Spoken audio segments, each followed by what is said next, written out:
హీరోకి కూడా తెలియకర్లా, అల్లు అర్జున్ గారు కూడా తెలియకర్లా, ఇంకా ఎవరన్నా వెళ్ళి డైరెక్షన్ ప్రొడ్యూసర్స్ వెళ్ళి మీ బాధలో మేము ఉన్నామని చెప్పున్నారు సార్.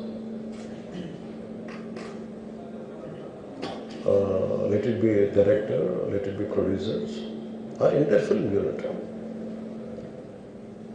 వెళ్ళి చెప్పుకుంటుంటే ఫస్ట్ అది రప్చర్ అవ్వకుండా ఉండేది. మేబీ అది చేశారు లేదు నాకు తెలియదు, but this what I feel, నాకు తెలియదు చేశారా అది అలా కాదు, మనం అలా కాదు, అలా దీన్ని చిన్నగా చేయకూడదు. ఒకసారి ఏమైపోతుందంటే మనం తిట్లు తినాలి ఒకసారి. ఇలాంటి సిచ్యువేషన్లో నేను it's not that I had never faced it, I also had faced it. చనిపోలేదు కానీ నలిగిపోతుంటాను. నేనే చాలాసార్లు జర్నలిస్ట్ నలిపి నేను పక్కన నవ్వుతాను. ఒకసారి పోలీసులు నలిగిపోతాను, నన్ను గార్డ్ చేయడానికి వచ్చిన పోలీసు అధికారులు నలిగిపోతాం అంటే నేను పక్కన లాగుతాను ఒకసారి. అంటే అది ఇన్స్టింక్ట్ రియాక్షన్ అనుకున్నాను. ఒకసారి నేను వస్తున్నానని చెప్పి తీగలకి మన పోస్టులు కడతాం, చచ్చిపోతారు. So what my concern is నేను వెళ్ళి వాళ్ళ ఇంటికి వెళ్ళి పరామర్శించాను. అది లోపించింది.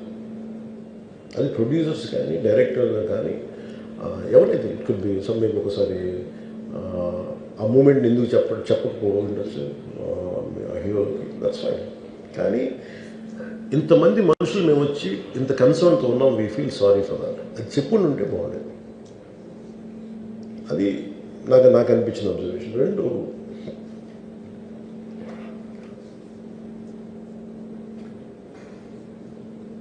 అడిక్వేట్ అరేంజ్మెంట్ చేసుకుని ఉండాల్సింది. ఒకసారి అభివాదం చేయకపోతే ఏమైపోతుందంటే, and I'm trying to be as objective as I can be. ఒకసారి అభివాదం చేయకపోతే ఏమైపోతుందంటే మీకు కావాలని అది సెలబ్రేట్ చేసుకున్నట్టు కాదు. ఒకసారి లోపల ఏం జరిగిందో ఇప్పుడు ఈ రూమ్లో జరిగింది మనం అందరికీ తెలుసు, బయట ఉన్న 10,000 మందికి తెలియదు. నేను వెళ్ళకపోతే మళ్ళీ నాకు పొగరనుకుంటాను. So even hero has the thought, any hero will have thought process, లేదు అలా చెయ్యి లోపాలి నమస్కారం పెట్టాలని బేసిక్, అది ఎంజాయ్ చేయటం కాదు. That is one aspect we have to look in to. ఆ తర్వాత at least third day he should have visited. కానీ భయం ఏముంటుంది, ఇబ్బంది ఏముంటుందో చెప్తాను. చాలా బరువు మనసుకి, మన వల్ల చనిపోయారంటే ఒక బరువు ఉంటుంది. అది ఆ ఒక్క బరువుని ఎవరన్నా వెళ్ళి హ్యాండిల్ చేసి దానికి ఒకసారి ఏమవుతుంది, 10 మంది వెళ్ళాలి. Maybe they should have taken Allu Arjun వెళ్ళి కూర్చొని మాట్లాడి తప్పు జరిగిపోయింది, మా ప్రమేయం లేకుండా తప్పు జరిగిపోయింది, వీఆర్ సారీ, మా సాలిడారిటీ చూపిస్తున్నాం, వెళ్ళి ఆ బిడ్డ కోసం వెళ్ళి మహంకాళం గుడిలో ప్రార్థనలు చేస్తున్నారు. There are many ways to say that I'm sorry, though నా తప్పు లేదు, కానీ నేనున్న పరిస్థితులు నా ద్వారా జరిగింది కాబట్టి ఇది వాళ్ళ టీం చేసి ఉండాల్సింది.